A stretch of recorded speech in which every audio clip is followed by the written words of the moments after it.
we have some exciting news, you guys. I'm finally gonna be reading 𝐸𝐻⁸ I've been wanting to read this since forever.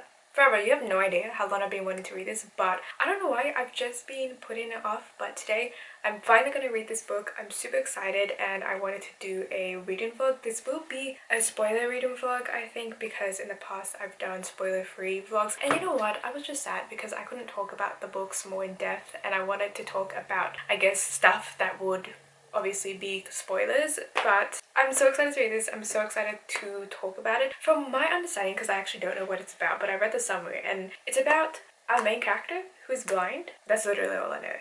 That's all I know. But literally, I've been wanting to start this for so long. There's so many other 𝐸𝐻⁸ books that I want to read as well. But let's start reading 𝐸𝐻⁸ Volume 1.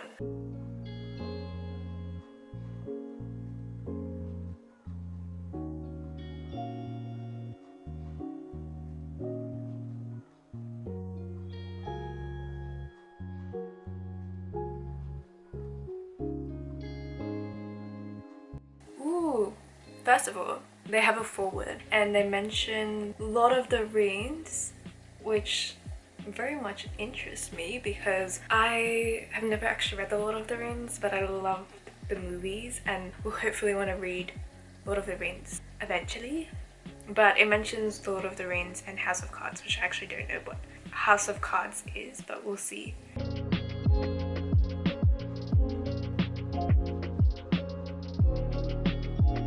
Okay, why is the way that it is written already so beautiful? The fact that they talk about how this story is about two characters with very opposite dynamics, and then at the end of it they say, I hope that the story will open the great gates of imagination for you, adding a splendid and passionate note of music to your lives. Does that not sound beautiful? Anyways, I'm gonna continue reading chapter 1.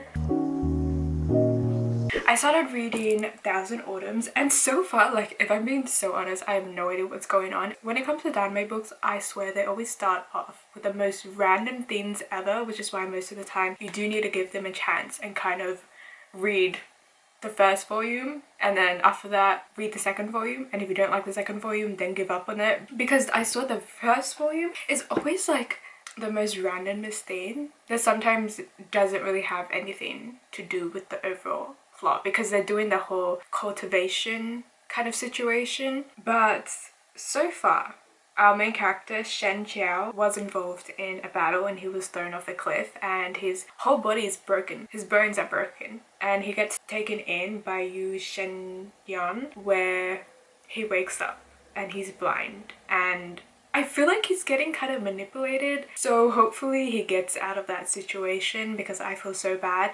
And I think when it comes to the overall plot, from what I'm understanding from reading the foreword and the blurb, is that 𝐸𝐻⁸ is, I think, someone who is pure and too good for the world, basically, because he literally wakes up blind and he's so, I guess, gentle. Then again, I haven't read that much of his character. He literally just woke up in the book. I don't know who the male lead is. I completely forgot his name, so I have no expectations, but if it's this 𝐦𝐮𝐬𝐢𝐜 guy, I don't like him already. So I think the MC is supposed to be a very like pure character, the goodness of the world, and then I think the male lead is the complete opposite. That's what I'm getting from reading the, I guess, summary of the book on Goodreads, but I also kind of forgot what they said. It was a little bit difficult for me to get into, but I am excited to delve more into this world and more into this story because I'm very intrigued.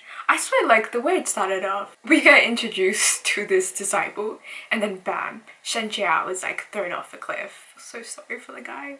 I have figured out who the love interest is, the male lead. I read his point of view. What's his name? Yan Wushi. And I was like, no, this is not the guy. But then I looked at the cover and I realized he had the like silver strand in his hair, and I was like, no, you're not telling me that this is the male lead. I get it though, because the whole story is the fact that Yan Wushi is like very greedy and selfish, and he's using those means to get what he wants, whereas 𝐸𝐻⁸ is the opposite of that. I just honestly don't see how that's gonna work out. between them as of right now. I just really don't like the guy.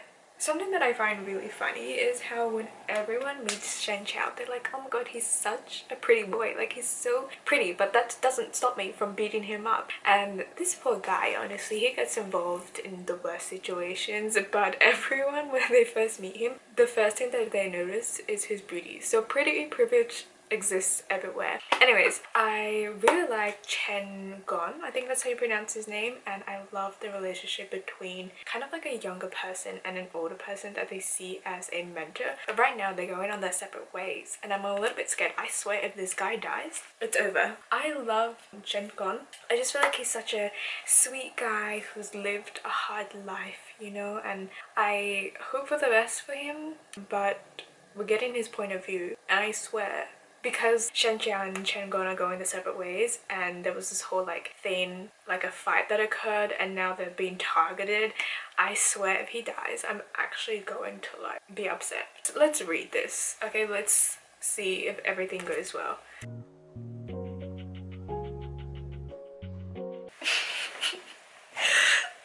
No! Basically, the scene is something that's happening. There's human hunting. He literally gets shot by an arrow, like very, very close.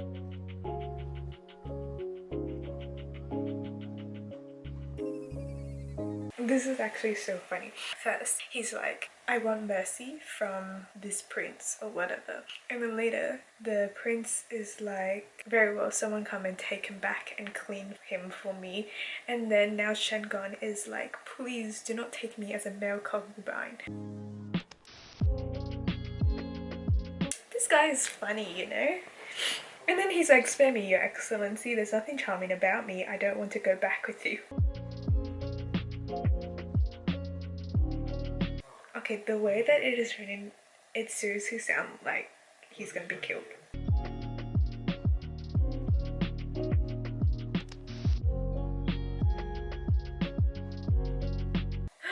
He's selling out 𝐛𝐨𝐤𝐢𝐬. You're kidding me, right? I take everything back that I said about him.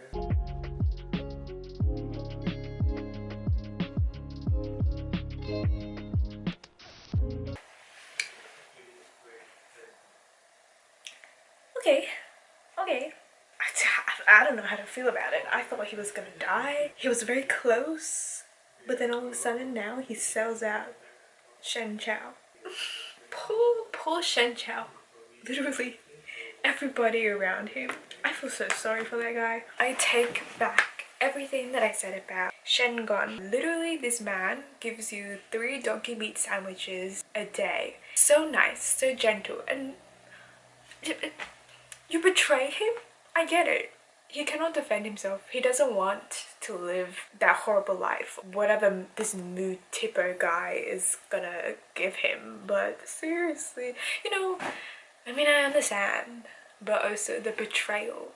The betrayal just stings. Also, this mood tipper guy, absolutely disgusting. Like, his thoughts make my skin crawl. Despite 𝐛𝐨𝐤𝐢𝐬 literally being on the verge of death, he is still very, very strong. I'm impressed. Anyways, I hope that this mood tipper guy, I'm sorry, I feel like I know I'm pronouncing his name wrong, but I hope that he, and with 𝐛𝐨𝐿, I don't know what's gonna happen to him. No, I love 𝐛𝐨𝐤𝐢𝐬. Literally this line, in exchange for my own insignificant life, I would take the life of your excellency. That's a fantastic deal. And basically, mood tipper is being choked out by 𝐛𝐨𝐤𝐢𝐬. And 𝐛𝐨𝐤𝐢𝐬 is like, go and escort me out of the city, then call a carriage for me. And he is then basically holding mood tipper as a hostage so that he can bring 𝐛𝐨𝐤𝐢𝐬 to, I guess, where he wants to go.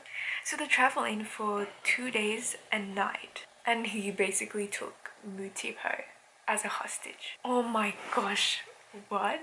Then, with mood tipper as his hostage, he entered an inn close to the border in Yanshan County. He knocked the prince out, castrated him to prevent him from harming others in the future, and then tossed him into a random room at the inn. Only when all this was done did 𝐛𝐨𝐤𝐢𝐬 leave alone. I love them talking about cannibalism and eating their own child, because they cannot survive because they're refugees in front of the city and they have no food and everything. I have recently had, in a way, a hyperfixation with Yellow Jackets, and the crazy thing is I haven't even watched the whole series. I haven't even watched season 3. I haven't progressed from season 1, and I only really watched the teenage timeline because I find that more interesting. But when I tell you, I'm obsessed with the cast. And the reason why I'm mentioning cannibalism is because that happens in the show. I feel so sorry for 𝐻𝐸 because the whole entire book is just people backstabbing him, betraying him, manipulating him. But you know what? At the same time, I also really love him because even though he's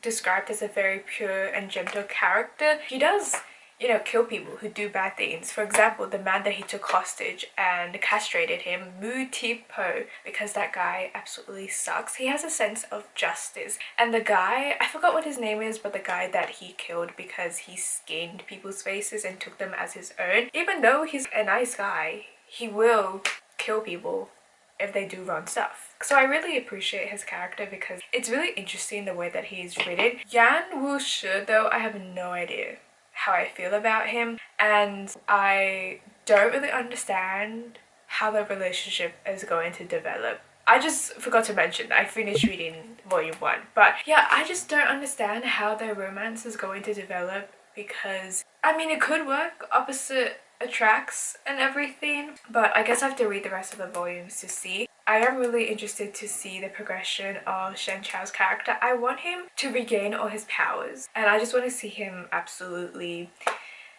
show his full potential to people because he's always described as extremely pretty looking but also sickly. So he better not be sickly throughout the book, okay? But honestly though, the people that betrayed him, it makes me so angry on his behalf. I think a lot of the previous Dame books that I've read, the relationships have usually been healthy, or they have had a healthy foundation in a way. For example, 𝐵𝐻 technically the way that the relationship started wasn't that bad, but I felt like it developed pretty well, whereas with this one we barely get to see the interactions. I'm just very curious, okay?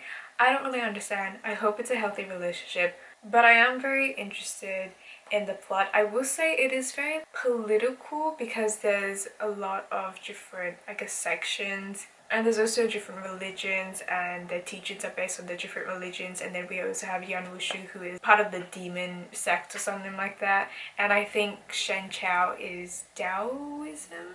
Not gonna lie though, I do feel like some of the world building aspects and the characters especially, there are just so many characters. I remember the main one like Chengon, 𝐸𝐻𝐸, because I hate that guy so much, but there are also mentions of multiple characters that I'm like, who are you again? Of course, the next book that we're going to be reading is volume 2. Also, the end of volume 1, the cliffhanger wasn't even a cliffhanger. It was like the worst cutoff. Why did they decide to end it there?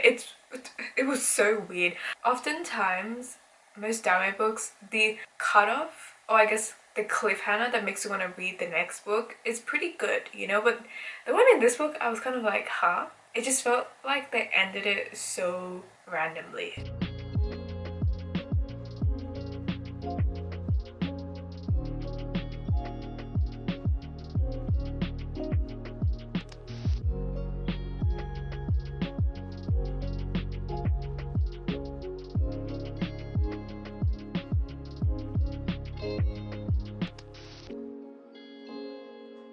I started reading volume 2 and we begin with this battle between Duan Wenyan, or however you pronounce his name. There's just so many characters that I'm sorry, I kind of forget who the characters are sometimes, but we have a battle between him and 2 other people, and then later 𝐻𝐸 gets involved in a battle with him, and I love that. I love that so much because as a character he's very underestimated. Obviously he's sick, okay, he's ill, and a lot of people kind of talk about his downfall because he lost the battle between that guy and he was thrown off a cliff, right? So a lot of people were a bit disappointed because he lost his power and I guess his prestige. But I love when people who are underestimated comes out and they end up being more powerful than all the other people there. And yeah, maybe it was easier for him because the guy Duan Wenyan already fought 2 people, and because of that he was weaker, but still I love the reaction of the people there and them kind of realizing that they really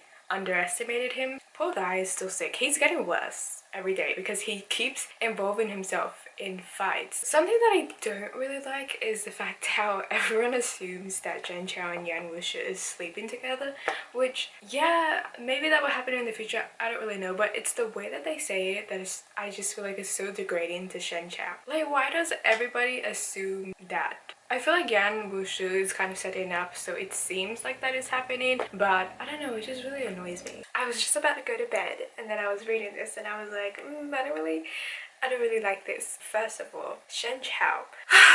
I'm so frustrated. There is this scene where 𝐸 Wuxu kind of tugs 𝐻𝐸 towards him, and then there's this man who goes into this hotel, not the hotel, the tent, and then 𝐸 Wuxu basically forces a kiss onto 𝐻𝐸, and then he taps 𝐻𝐸's acupoints, which basically kind of forces him to fall completely, I guess, into 𝐸 Wuxu's arm. So at this point, 𝐸 Wuxu is forcibly kissing 𝐻𝐸, and 𝐻𝐸 is not really, you know, he's not very happy about this. And then this is the beautiful image we have of them together. Lovely, lovely. I hate it. I don't understand. I don't understand the romance, how this can progress even further. This genuinely makes me feel so uncomfortable because the characters literally have never spoken to each other until now.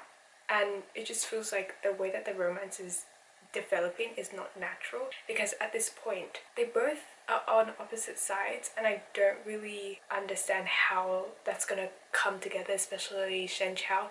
𝐸 Wuxu, I feel like I may understand, but half the time I do feel like he's kind of joking and teasing and playing around with 𝐻𝐸. But 𝐻𝐸, how will this man fall in love with 𝐸 Wuxu? To be honest, at this point nothing is really happening, and I can't even say, oh, it's the beginning of this volume, because this technically would be maybe like a quarter of the book. I actually don't know, but I guess we're still kind of in the beginning. But as of right now, I'm feeling a little bit bored because everything just seems really repetitive. We always get people getting into fights and then 𝐻𝐸 gets involved in them. Everyone is like, oh my god, he's so beautiful, but he's so sickly, and they underestimate him, and then he gets involved in the battle and then all of a sudden they're amazed that he can actually fight even though he looks so sick. And that has been repeated multiple times throughout the book, and that's the only thing that has been going on. So I'm hoping that the plot will move a little bit more. The issue is, I feel like I'm not super interested in this book. Like, I'm not enraptured by it, and when it comes to anime books, usually the plot does hook me in, especially because they have most of the time the wildest, heart-wrenching plots and lines and background stories, whereas this one is just kind of like, eh. I actually hate everybody in this book, and this includes 𝐸 Wuxu. I don't understand how he is the love interest. I don't understand how the relationship is going to develop, because as of right now, I am not feeling it, which, he enters a demonic call into 𝐻𝐸, even though 𝐻𝐸 has rejected and refused multiple times. So the fact that he forced that into 𝐻𝐸, it's so icky. And I don't like it. Every other character that we've met in this book as well, they all suck. Either they are manipulators, betrayals, or they are just really disgusting men. And I feel so sad for 𝐻𝐸, okay, because he's really going through it. He's sick. Everybody, when they see him, is like, wow, he's such a beauty. And then they become slightly obsessed with him. This poor man, everywhere he goes, he just attracts unwanted attention. The only reason why I really want to continue on with this book is because of 𝐻𝐸, because his character is very interesting. He has really strong morals that he follows, but then when something goes against his morals, he does take action to kind of prevent that in a way. For example, as I mentioned before, he castrated 𝐸𝐻𝐻 because, when I'm telling you, disgusting characters. And he also killed one of the characters because he killed a lot of people to, I guess, skin them and take over their body and identity. So he killed those people because obviously they were doing bad things and they were going against his morals, especially because he's like, kindness is important, there's goodness in the world. He's also so patient. This man, I should learn from him because I could not reach the patience that he is at right now, and I admire that so much. So that's why his character is really complex to me. But literally everybody else in this book, I hate them.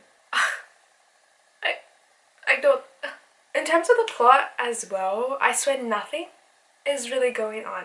Nothing. As of right now, there have been multiple battles. That's all they're doing. They're just fighting. They're fighting. That's it.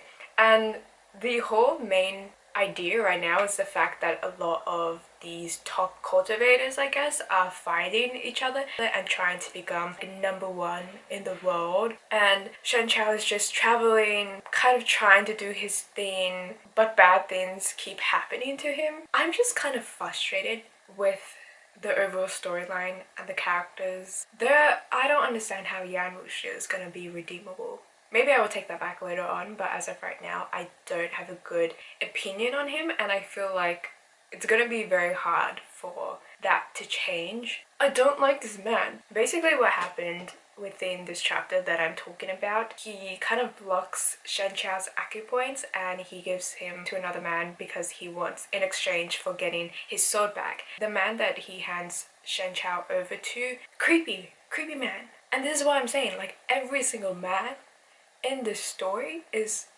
so vile and disgusting, and I'm just like, wow, okay. So there's that whole betrayal thing, and then the chapter before, 𝐛𝐨𝐬𝐤𝐢𝐬 is like, oh, we're friends, aren't we friends? And then when 𝐦𝐮𝐬𝐢𝐬𝐢𝐬 hands him over to the creepy guy, he's like, you're too naive, you believe we're friends, that's why you keep getting manipulated. Which, absolutely true, like valid. 𝐛𝐨𝐬𝐤𝐢𝐬 does keep getting manipulated, but do you see why I don't like this guy? He sucks.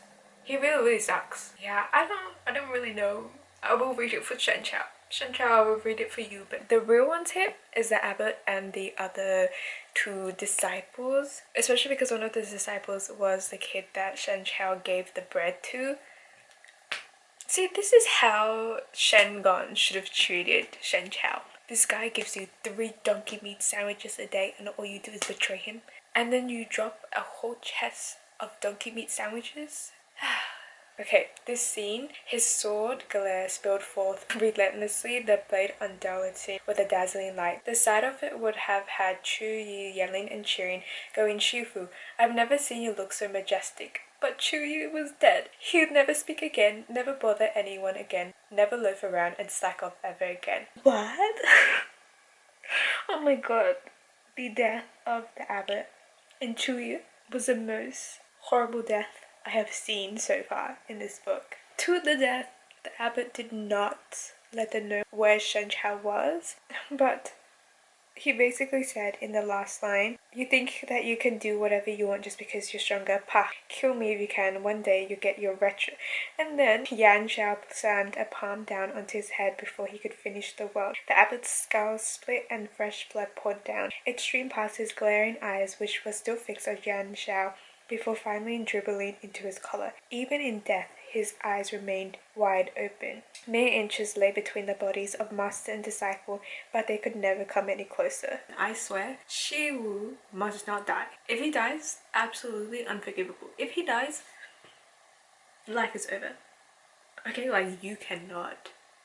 He better live. He better live to the end of the book, because every single time something happens, I am so afraid that he will get himself killed. When 𝐛𝐨𝐬𝐻 was fighting Ruin Hailao, 𝐸𝐮𝐬𝐢 was running to stop him, and then Hailao like flipped him away. I was actually so scared that he was gonna get killed. He better not. He better grow up, become a great martial artist, become a great cultivator, learn under 𝐛𝐨𝐬𝐻. I just want him to survive. Okay, that's all I care about. Guys, I'm literally so anxious that I searched up, does he die or not?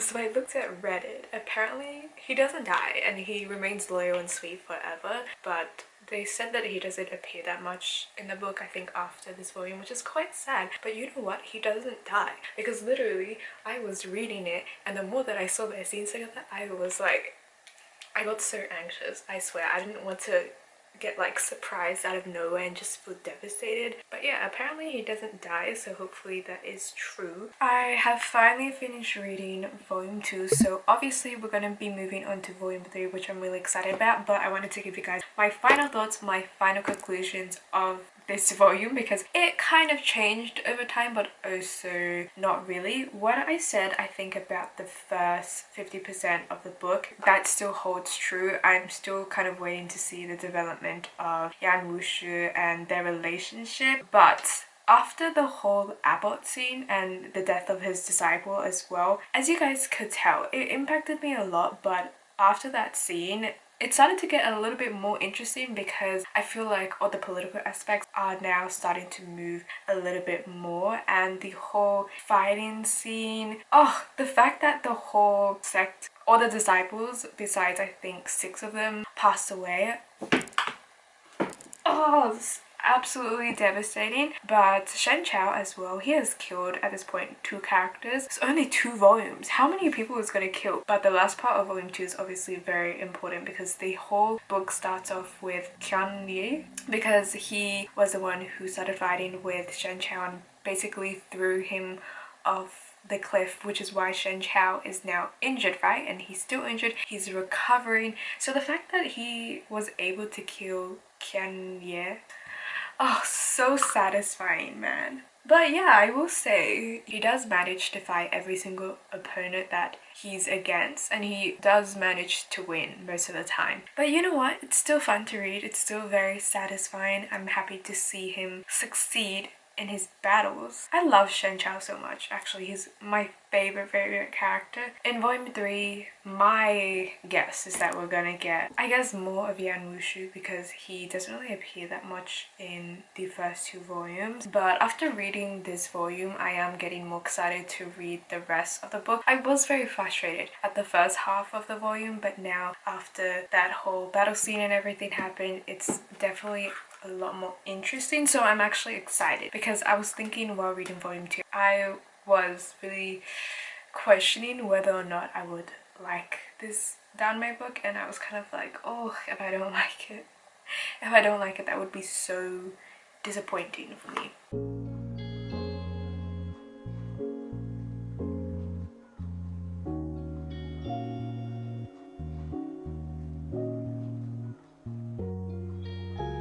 The fact that 𝐸𝐻 needs 8 people to fight against him to be able to defeat him.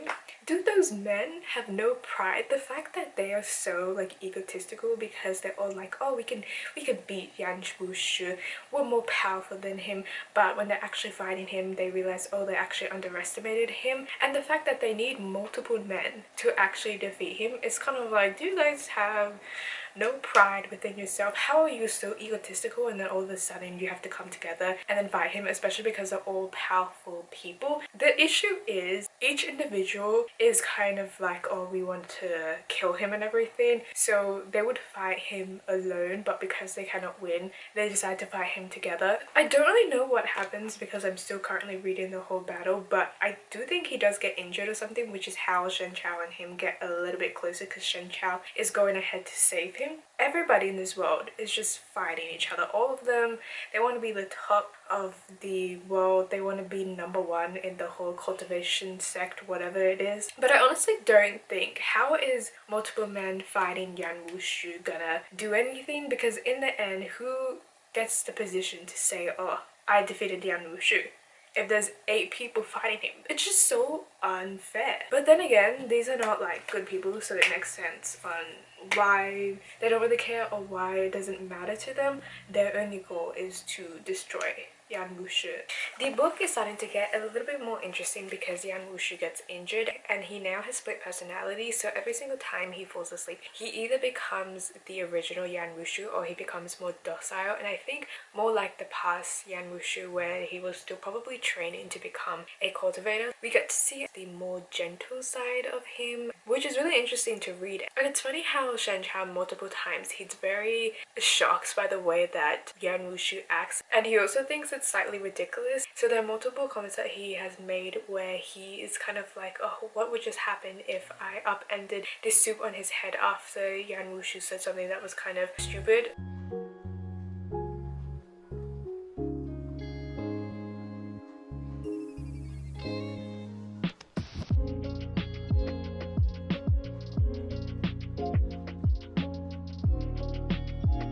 going out soon, betcha. I'm gonna be reading this on the train because I'm really excited now. Honestly, 𝐸𝐮𝐬𝐢's split personalities are so cute. Just them, not 𝐸𝐸𝐬𝐢. I did not like the original 𝐸𝐸𝐬𝐢. But he is actually so cute. The two split personalities that he has, they're honestly so adorable. There's a scene where 𝐸𝐸𝐬𝐢 leaves the cave, and that was, I guess, the original one, but then his split personality comes back.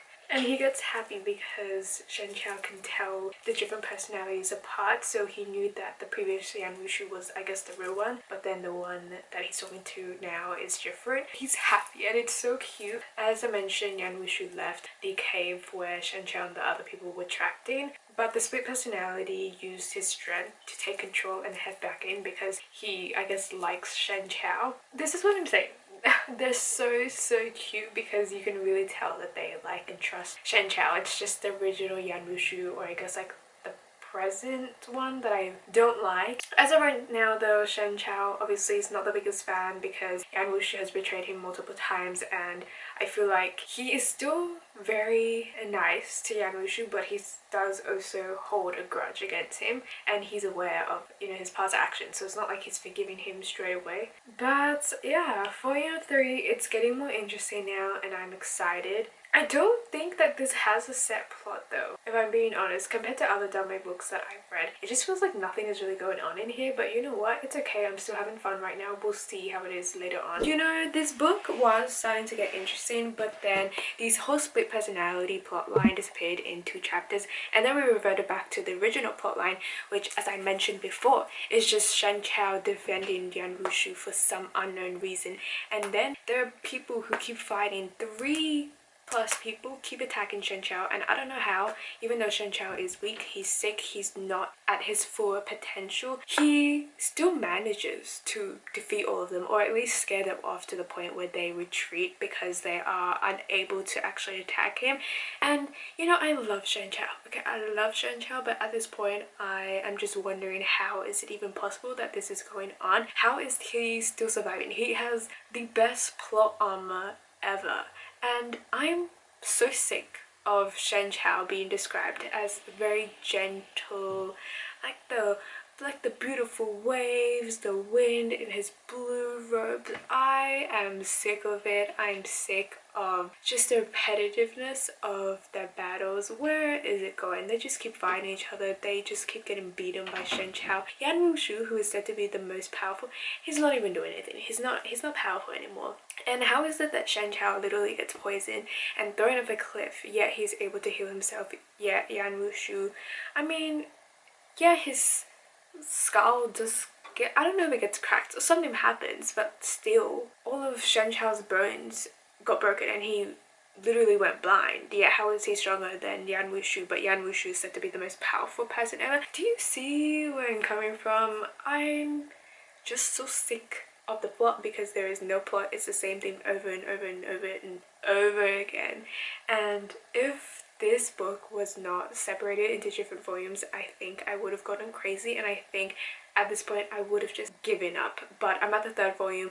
We have 2 more to go, so I will finish it. Okay, I just need to take a break from it as of right now because, as you can probably tell, I am kind of frustrated and a little bit angry. It's only been 2 days and I've already decided to come back to 𝐻,000 Autumns, and I'm currently reading volume 4. I wanted to start another book, but there wasn't any books that I was particularly interested in or excited to read. So I wanted to read something that was familiar, right? Something that I actually was wanting to read. So I thought, you know what, I will just go back to reading volume 4. And I forgot to mention that in the ending of the last book, we have this prince who takes over the emperor because he kills the emperor, and then there's this other prince and he ends up getting killed, but he has a son, and 𝐛𝐨𝐬𝐢 kind of takes in the son as a disciple. And that whole scene was kind of sad because the prince was a better guy than the now emperor, but then he just gets killed in front of his son. So that was somewhat devastating to read.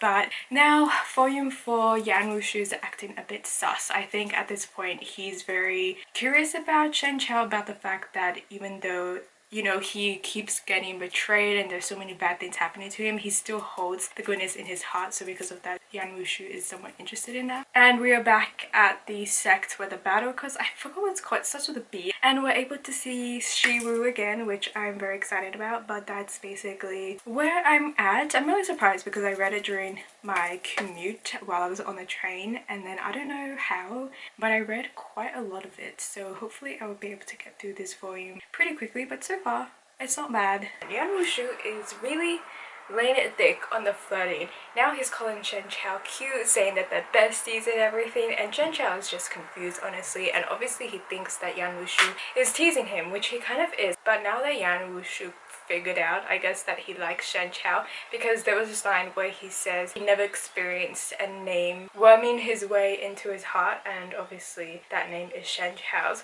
Now that he figured out that, he's just shamelessly started to flirt with him, and 𝐻𝐸𝐬𝐜 is confused and he doesn't really, I guess, agree with what he's saying. There's this part where Yan Wushu wants to, I guess, go arms in arms because there is this like banquet being held for them, and then 𝐻𝐸𝐬𝐜 is like, oh, that's only reserved for the closest of friends, and then Yan Wushu is like, are we not closest of friends? And they kind of mention how multiple times they have saved each other. For example, Yan Wushu obviously saved 𝐻𝐸𝐬𝐜 from the mountain when he fell, which I feel like he didn't even save him, it was his disciple that did, but whatever. And 𝐻𝐸𝐬𝐜, honestly, he did his best to save Yan Wushu many times, whereas in my opinion Yan Wushu threw him into more danger and he actually didn't really do anything to help. But they were like, oh, because we kind of saved each other, doesn't that mean that we're, you know, best friends because we shared many life and death experiences together?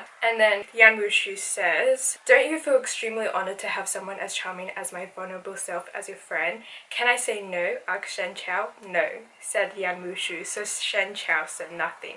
And it's funny as well because there are multiple times when Yan Wushu has said something which makes 𝐻𝐸𝐬𝐜's mouth twitch. It literally states that his mouth twitch, and I can't figure out if his mouth is twitching because he's angry or annoyed, or if it's twitching because he's trying to prevent himself from smiling. I will say though that the cover of the third book is the prettiest. Just the color and everything is absolutely gorgeous. I love the art. Look at the details. Look at the colors of the tree behind them, the flower petals, just them gazing at each other, his hand reaching his face. Yan Wushu yearning for 𝐻𝐸𝐬𝐜. I still absolutely dislike this guy, and he's so old. Well, he's not. Yeah, he is old. He is old that it kind of catches me off guard, but this is so pretty. So I went outside and I'm so exhausted because we walked to and from the train station and it's so hot today. But you know, when I was going out, I read quite a bit of 𝐻𝐸𝐬𝐜 Autumns because I was like, you know what, I have to read this book because I'm getting very into it. So as of right now, we're going through the whole competition thing. Like, we're watching people as they fight each other. Despite it still being about fighting, it is a little bit more entertaining because they're not describing fights anymore, okay? They're just fighting, and I find it interesting because we're getting more of other sex and other characters and them kind of fighting to see who is more on top and stuff like that. I take it back. We're getting another battle, but this time we're getting battle from people that are in the higher hierarchy of the sex, and they're also, I guess, like the top 10 cultivators. I think they're the top 5, so now they're all fighting each other, and now we're again getting the descriptions of the different moves and of their fighting skills. How is it that each individual person have their own specific skills, and then they have names and then whole descriptions and everything?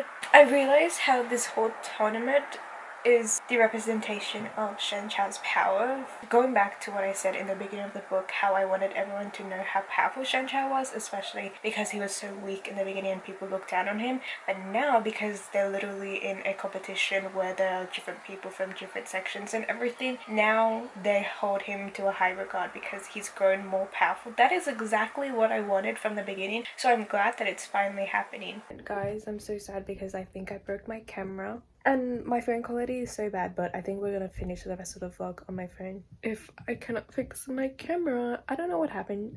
It accidentally fell, and then the gap, I guess, between the screen broke. So you can kind of see the screen is not broken, but the inside it's separated, and oh, I'm so upset because I've had that camera for ages and now I don't know what to do with it being broken. But there's this whole fight that's going on with 𝐸∫ which was one of the top grandmasters, whatever, and then he fought against 𝐻𝐸𝐴 and threatened to kill 𝐻𝐸𝐴 for killing one of his disciples. So 𝐦𝐻 kind of swoops in and save him.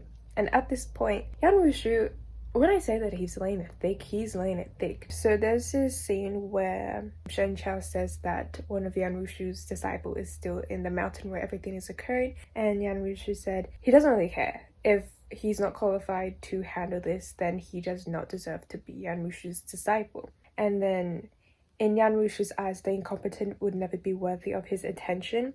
Counting decades into the past, there had been one exception in 𝐻𝐸𝐴, but there was only one 𝐻𝐸𝐴. No one else deserved an extra concern from him, even if they were his disciples.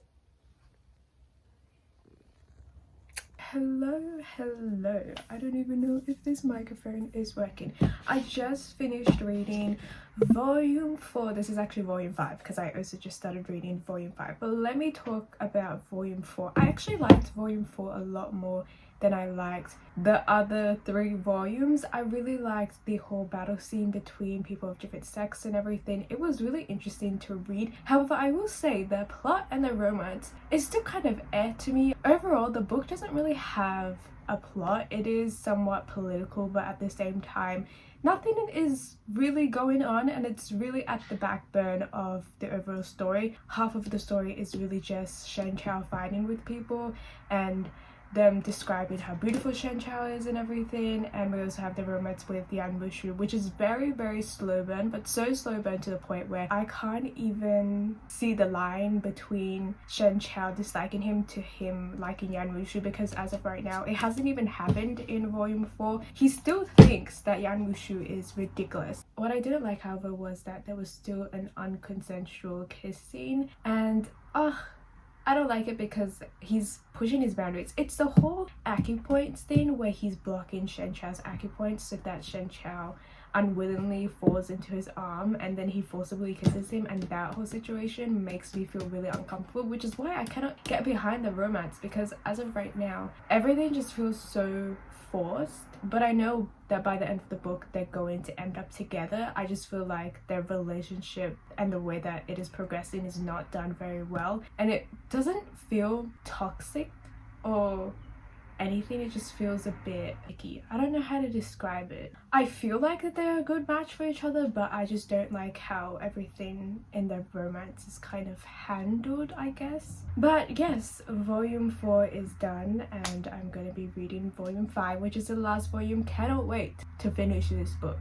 I'm really excited. Plot twist, guys. So we know that 𝐻𝐸𝐴 and BuGuMi was dressed up as women to go into the palace as maids. However, what we did not know, plot twist, was that 𝐦𝐻 was also dressed up as a maid. So now we have 3 of them. I actually was shocked because it mentioned 2 maids that were actually maids, and then 𝐻𝐸𝐴 and BuGuMi who were obviously infiltrating the palace, and then now it was revealed that there is an extra person who was also not a maid.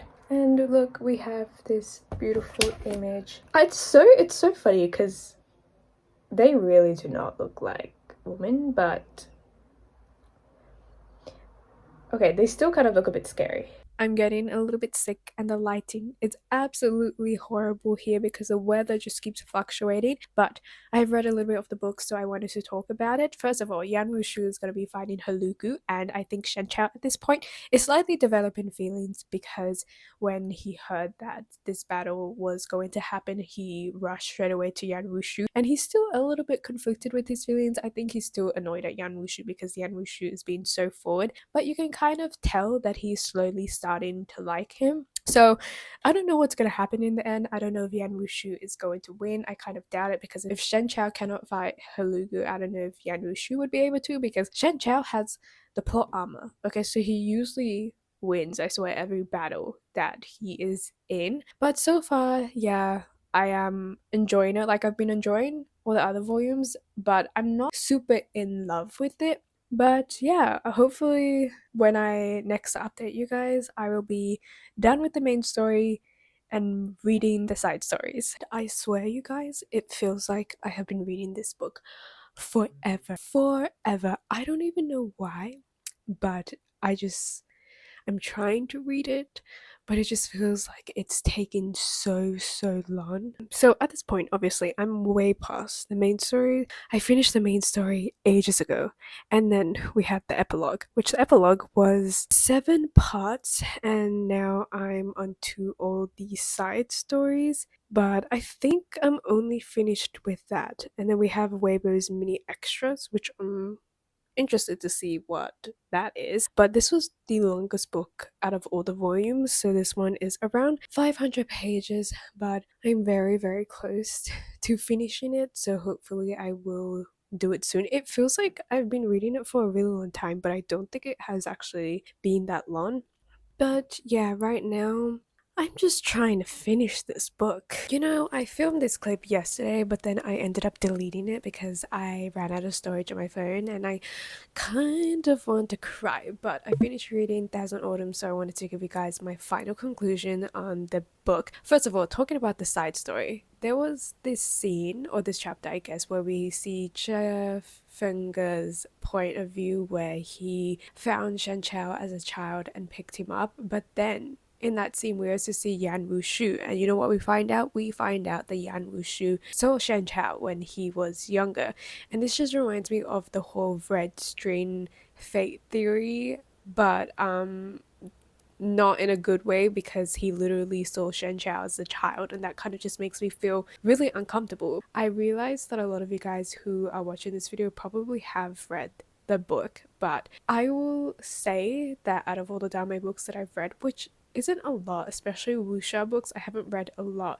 This is probably one of my least favorite ones. I do think it's a little bit hard to compare because the ones that I have read are Motion Tonshu's books and Chun Jinju, which in my opinion, Motion Tonshu's books are really good, just in the way that they're written, the romance, but also the plots, because they're so interesting to read and there's just a lot going on in the background. My issue with 𝐻,000 Autumns is that it literally feels like nothing is going on. There are some interesting scenes, but then all of a sudden we get back into the repetitive plot of them fighting, and it was just really annoying. The whole political part, the whole overall plot was just not defined, and if you want a political book, read Chun Jinju, because it does such a great job of focusing on the politics and also bringing that all together, and the characters getting the justice and everything, which was very satisfying to read. But the politics in this book was just, it was barely even there. So basically what I'm saying is that there's no plot, it's very repetitive. The romance is also very lacking because it is very slow burn, which I love slow burn, but I love slow burn in a way that there's like a subtle transition of them realizing their feelings for each other. 𝐻𝐸 didn't even realize that he liked Yan Wushu until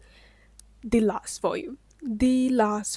And so I don't know, I just feel like it wasn't written the best, so unfortunately I didn't like it as much as I would have liked it. I'm not saying that it's a bad dame, I still did enjoy it, you know, and I still was really excited to read it, and I did read it very fast overall because I was pretty into it. It's just if I compare it to other dames and if I think about it, it unfortunately isn't one of my favorites. Overall, I'll probably give this book 3 stars. It's an average star rating. But yeah, that's basically my thoughts on 𝐻,000 Autumns. If you guys like this vlog and you want me to read other dame books, please recommend me them down below. Completed ones though, if it's been officially translated. But thank you guys for watching this video. I hope you guys enjoyed this vlog, and I will see you guys in another one. Bye!